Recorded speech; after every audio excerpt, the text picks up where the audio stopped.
Hello everyone, welcome to our YouTube channel Space Voyage.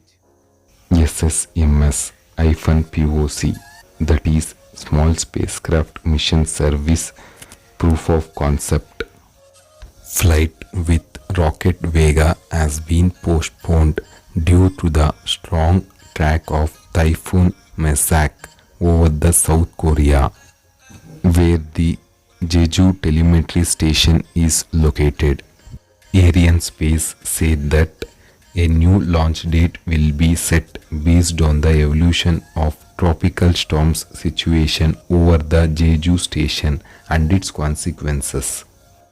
They even say that the Vega launch vehicle and its 53 satellites payloads are in stable and fully safe conditions. Thanks for watching. Please like, share and don't forget to subscribe and click on the bell button.